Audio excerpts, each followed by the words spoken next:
Violet Hayes stood at the pharmacy counter, counting crumpled bills for the third time. Her fingers trembled as she sorted through the money she had borrowed, saved, and scraped together over 6 brutal months. The fluorescent lights hummed above, casting everything in a harsh, unforgiving glow. "That will be $340 for the prescription," the pharmacist said, her voice professionally neutral. Violet handed over the money and tucked the small, white bag into her worn canvas tote. Outside, a November wind whipped through the Chicago streets, carrying the promise of early snow. She pulled her thin coat tighter and began the long walk back to the hospital. Her father, Thomas Hayes, had been her hero since childhood. A firefighter for 30 years, he had saved countless lives without ever asking for recognition or reward. Now at 62, his heart was failing. The doctors said he needed surgery, but insurance covered only a fraction of the cost. The remaining balance sat like a boulder on Violet's chest. $60,000. Violet worked at Riverside Books, a small independent bookstore tucked between a coffee shop and a dry cleaner. She loved the smell of old pages, the quiet conversations with regulars, and how stories could transport people to different worlds. But the job paid barely enough to cover her studio apartment rent and basic expenses. When her father got sick, everything changed. She took a second job cleaning offices at night. She sold her car, her laptop, and every piece of jewelry she owned. She ate ramen noodles for breakfast, lunch, and dinner. Her friends stopped calling because she never had time or energy to see them anymore. Dark circles became permanent fixtures under her hazel eyes, and her brown hair, once shiny and healthy, now hung limp and lifeless around her pale face. But finally, after months of sacrifice that had aged her far beyond her 26 years, she had done it. The money sat in her checking account. It's $60,000. Tomorrow morning, she would go to the bank and pay off the hospital debt. Her father could have his surgery. Everything would finally be okay. That night, Violet sat beside her father's hospital bed, holding his weathered hand. Machines beeped softly around them, monitoring his weakening heart. Thomas was asleep, his breathing shallow but steady. Violet watched his chest rise and fall, memorizing every detail of his face. The lines around his eyes from years of laughing. The small scar on his chin from a childhood accident, the gray in his hair that had once been the same chestnut brown as hers.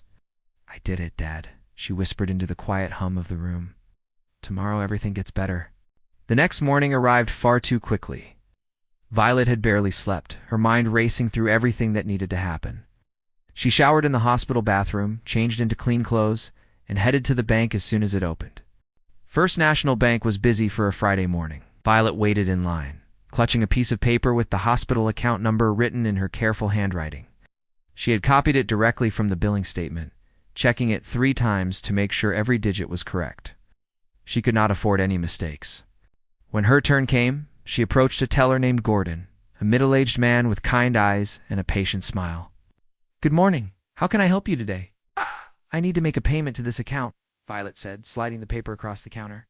Her voice was steady, but her hands shook slightly.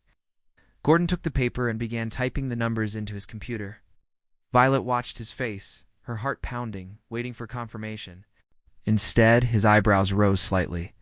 "The balance on this account is $600,000, he said carefully. "Did you want to make a partial payment?" Screen slightly so she could see. "According to our system, account number 883-275-914400 has an outstanding balance of $600,000. "That's what the system shows? Then I need to pay it. My father needs his surgery. I can't wait any longer." Gordon hesitated. Thought. The exhaustion, the fear, the desperate need to save her father had pushed her past the point of careful decision-making. All she could think about was getting this done, getting the debt paid, getting her father into surgery before it was too late. "Please," she whispered, "just process the payment."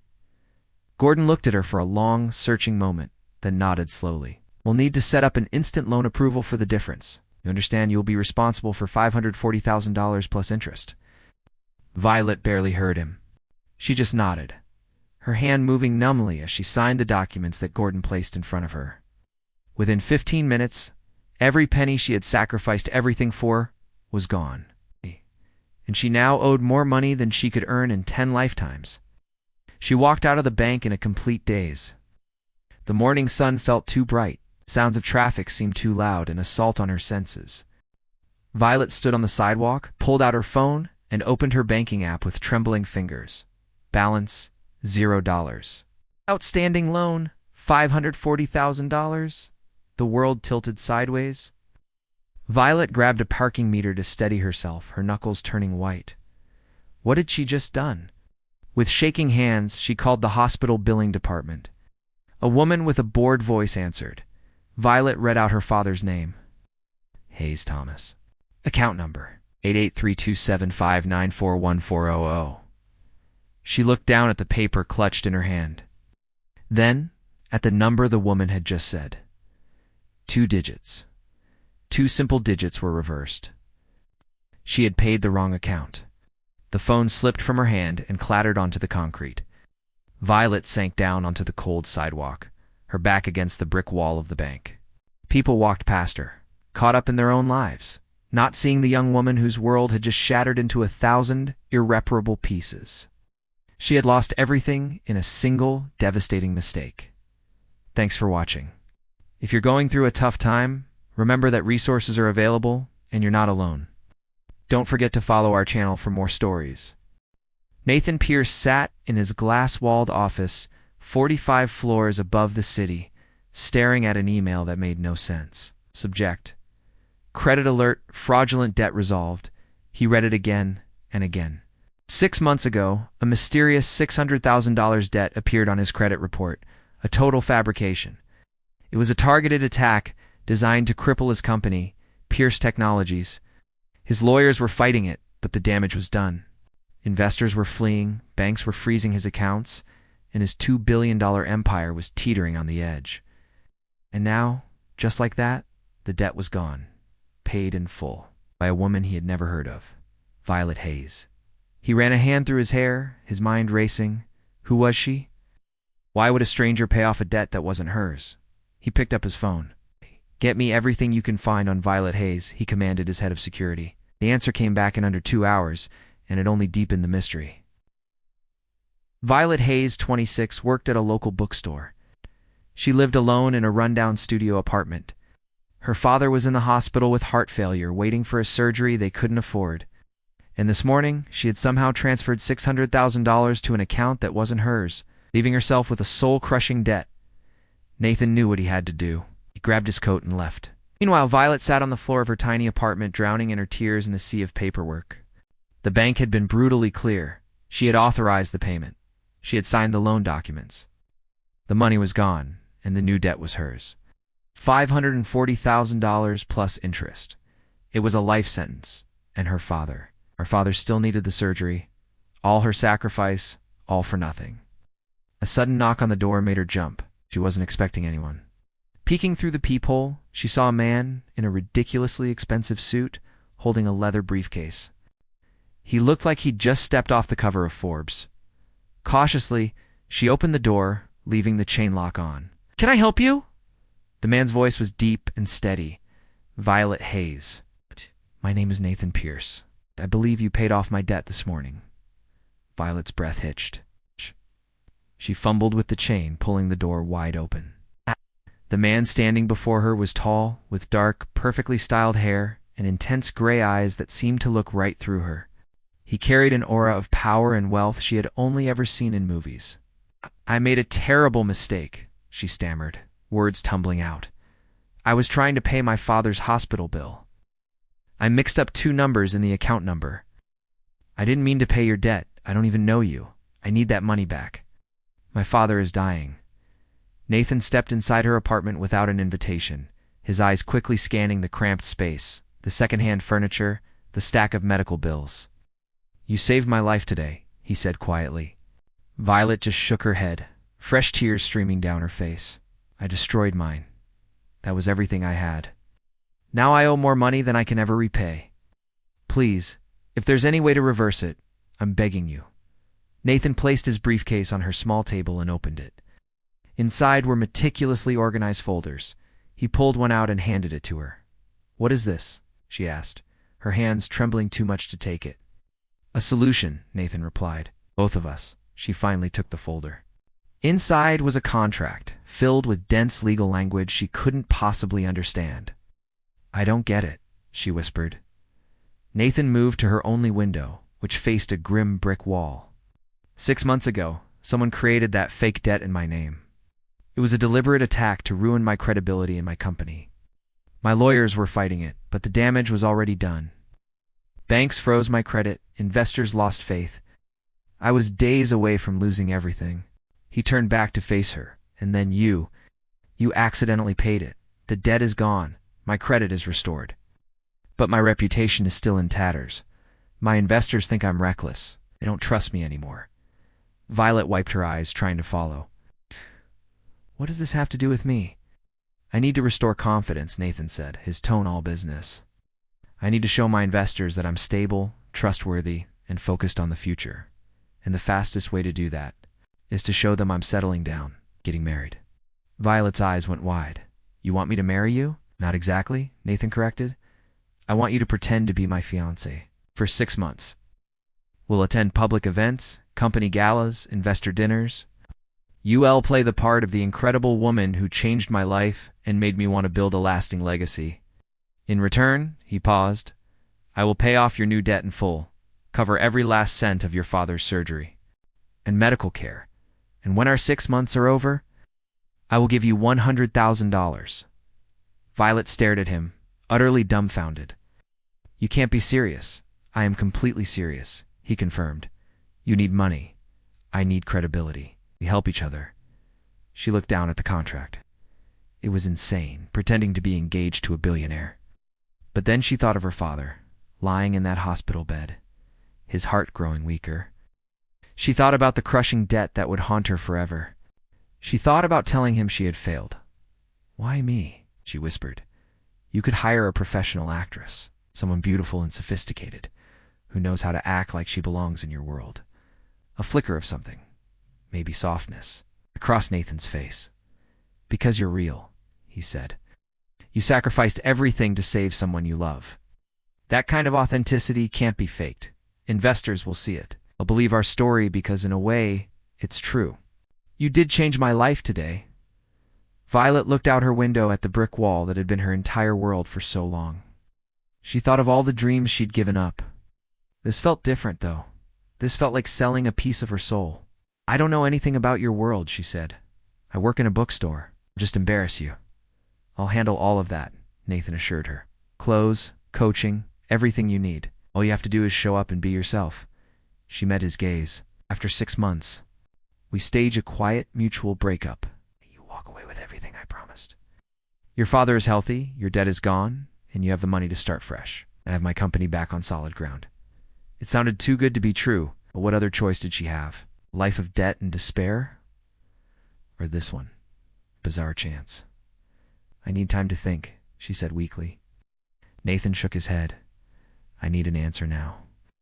My board meeting is on Monday. I have to show them I'm moving forward. If you say no, I'll find someone else. But I'm offering you first." Violet looked at the contract again. 6 months of her life in exchange for her father's. It wasn't really a choice at all. "Okay," she whispered, her voice barely audible. "I'll do it." Nathan produced a pen from his briefcase. With a shaky hand, Violet signed her name, sealing her fate. Nathan countersigned, his movements crisp and efficient.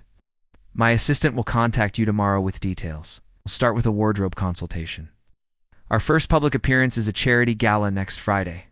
He walked to the door, then paused. "Thank you, Violet.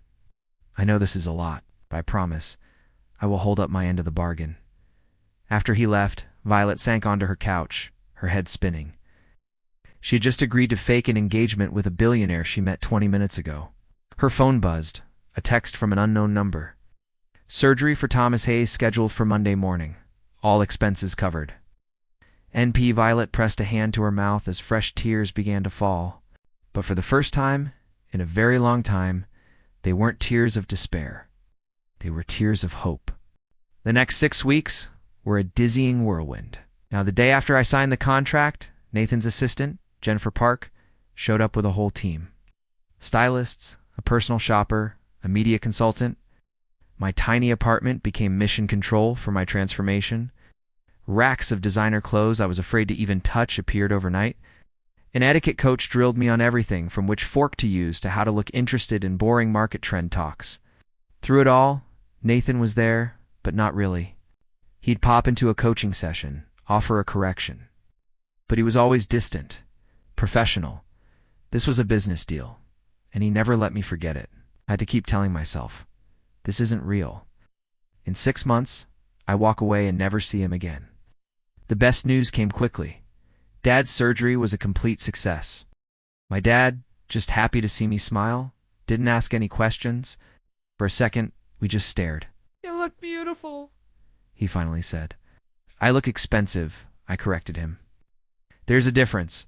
A flicker of something, maybe amusement, crossed his eyes. "Shall we go?" The gala was a nightmare. Hundreds of people, champagne, and conversations about money. Nathan kept his hand on my back, guiding me, introducing me. "This is Violet," he'd say. "She reminds me there's more to life than quarterly reports." I just smiled and nodded, remembering my coaching. Silence is elegant. But halfway through a mind-numbing chat about crypto, I had to escape. I fled to a balcony, the cold November air, a welcome shock. "Not enjoying yourself?" Nathan's voice came from behind me. I didn't turn. "I feel like a fraud. Everyone knows I don't belong here." He came to stand beside me. "Can't tell anything." "You're doing great." "I'm pretending," I whispered. "I'm just waiting for someone to see through it." He was quiet for a long moment. "I've been pretending my whole life," he said, his voice low. "Pretending I'm not afraid of failing. Pretending I have all the answers. Pretending that building an empire makes me happy." He looked at me then. Maybe we're all just pretending until we figure out who we want to be. It was the first real thing he'd ever said to me. I saw the shadows under his eyes, the tension in his jaw. "Why did someone try to destroy you?" I asked. "Who created that fake debt?" His expression hardened. "Former business partner, someone I trusted. He wanted control of my company. When I refused, he tried to create chaos, make me look unstable, and force the board to oust me." At that moment, something shifted. The man who had everything was just as trapped as I was, just in a different kind of prison. As the weeks passed, the lines between our act and reality began to blur. During drives to events, we started talking. Really talking. He told me about growing up poor, building his first computer from junkyard parts. I told him about losing my mom, about my dream of opening my own bookstore. We weren't just playing a part anymore. We were becoming friends. He'd catch my eye across a crowded room and make a face, and I'd have to hide my smile behind my glass. One Saturday, he showed up at my apartment unannounced. "Get dressed," he said. "Something casual." "We don't have anything scheduled," I said, confused. "I know. This isn't for the contract. This is for us." He took me to a small Italian place. No photographers, no investors, no pretending. We talked for 3 hours about books, music, and the parts of ourselves we kept hidden. "I haven't done this in years," he admitted. "Just gone somewhere and been myself." The turning point was a company retreat in northern Michigan. On the last night, we walked along the shore of the lake. The moon was full, reflecting on the water. We both looked almost normal, with my heels off and his sleeves rolled up. 3 more months," he said suddenly. "Then this is over." My heart clenched. "Right," he said, but he didn't sound happy. He stopped and turned to face me. "Violet, this isn't working. I felt like I'd been punched. I'm sorry. I know I'm not perfect at this, but I can do better." "No," he said quickly. "You're perfect. That's the problem. This isn't working because I don't want it to be fake anymore." I just stared at him. "What are you saying?" He took a step closer. "I'm saying that somewhere between the contract and the charade, I fell in love with you. The real you. The woman who sacrificed everything for her father, who gets excited about old books, and who sees me as more than just a bank account." My breath caught. "Nathan, we agreed this was business." "I know what we agreed," he said, his voice soft. "But feelings don't follow contracts.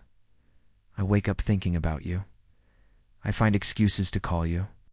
I sit in meetings imagining if this was real." Tears pricked my eyes. "I can't do this. When this ends, you'll go back to your world, and I'll go back to mine. What if I don't want that?" What if I want you in my world? What if I want to be in yours? He reached up and cupped my face. It feels real because it is real, at least for me. Tell me you don't feel it too. I closed my eyes, fighting it, fighting the way my heart raced when he was near, fighting the realization that I'd fallen for the man I was supposed to be pretending to love. It doesn't matter what I feel, I said. In 3 months, this ends. That was the deal. The pain in his expression was clear in the moonlight as he dropped his hands. Then I'll honor the deal.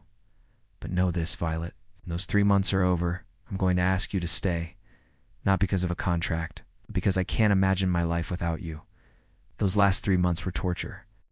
Every touch was electric. Every smile felt dangerous. We were playing a role that had become too real. My dad was thriving, and I should have been happy. But all I could think was, what comes next for me? The final event was a gala celebrating his company's record year. He took the stage, looked directly at me, and said, "A year ago, I almost lost everything because I forgot what actually matters." Someone reminded me that love and connection are worth more than any balance sheet.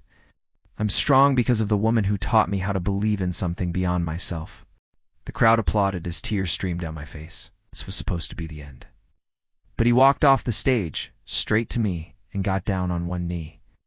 "Violet Hayes, 6 months ago you accidentally saved my life. Since then you've deliberately saved my heart. Will you marry me? For real this time?" I looked at the man who had started as a business proposal and become my everything. "Yes," I whispered. Then louder, "Yes."